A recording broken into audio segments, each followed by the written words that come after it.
Good morning. നമ്മൾ ഏതൊരു സാധനം പർച്ചേസ് ചെയ്യുകയാണെങ്കിലും, ഞാൻ എൻ്റെ ചാനലിൽ ഹെൽത്ത് ഇൻഷുറൻസ്, ലൈഫ് ഇൻഷുറൻസ്, ഇൻഷുറൻസിൻ്റെ കാര്യമാണ് പറയുന്നത്. പക്ഷേ നമ്മൾ ഏത് സാധനം പർച്ചേസ് ചെയ്യുകയാണെങ്കിലും അതിലെ പോസിറ്റീവ്സ് അല്ലാതെ നെഗറ്റീവ് എന്തൊക്കെ കിട്ടില്ല. ഇപ്പോൾ ഞാൻ ഹെൽത്ത് ഇൻഷുറൻസിൻ്റെ കാര്യം പറയാം. ഹെൽത്ത് ഇൻഷുറൻസിൽ നമുക്ക് ആദ്യത്തെ 30 ദിവസം ആക്സിഡൻറ്റ് മാത്രമേ കിട്ടുള്ളൂ, മറ്റേ ഹോസ്പിറ്റലൈസേഷൻ കിട്ടില്ല. 2 years നമുക്ക് പല അസുഖങ്ങളും കിട്ടില്ല, 10-20 അസുഖങ്ങൾ കിട്ടില്ല. അപ്പോൾ ഇതിൻ്റെ കാര്യം എന്ന് വെച്ച് കഴിഞ്ഞാൽ 3 years നമുക്ക് പ്രീ എക്സിസ്റ്റിംഗ് ഡിസീസ് കിട്ടില്ല. ഇതിൻ്റെ കാര്യം എന്ന് വെച്ചാൽ ഇപ്പോൾ ഹെൽത്ത് ഇൻഷുറൻസിൻ്റെ കാര്യം തന്നെ പറഞ്ഞു കഴിഞ്ഞാൽ നമ്മൾ ഏർലി തന്നെ എടുക്കുക. നമ്മൾ എടുത്തിട്ട് 2, 3, 4 കൊല്ലം കഴിഞ്ഞാലാണ് എല്ലാം കിട്ടുന്നത്. അപ്പോൾ എന്ന് വെച്ച് കഴിഞ്ഞാൽ നമ്മൾ എടുത്ത് 30ാമത്തെ ദിവസം തന്നെ നമ്മൾ എല്ലാം കിട്ടില്ല എന്നർത്ഥം.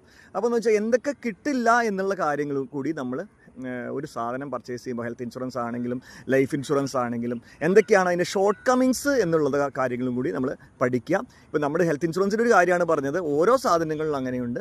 അപ്പോൾ ആ ഒരു കാര്യം ഷോർട്ട് കമ്മിങ്സും കൂടി അറിഞ്ഞു കഴിഞ്ഞാലാണ് നമുക്ക് ഷോർട്ട് കമ്മിങ്സ് എന്തൊക്കെയാണെന്ന് അറിഞ്ഞു കഴിഞ്ഞാൽ ബാക്കിയെല്ലാം കിട്ടുന്നതാണല്ലോ. ഇപ്പോൾ ഹെൽത്ത് ഇൻഷുറൻസിലെ കാര്യം ഇതുപോലെ ഷോർട്ട് കമ്മിങ്സ് ഇന്നതൊക്കെ ഉണ്ട്, ബാക്കിയൊക്കെ കിട്ടും എന്നുള്ളതാണ് അർത്ഥം. ഈ ഒരു കാര്യം കമ്മ്യൂണിക്കേറ്റ് ചെയ്യാൻ വേണ്ടിയാണ് മെസ്സേജ് ഇട്ടത്. Thank you and good day.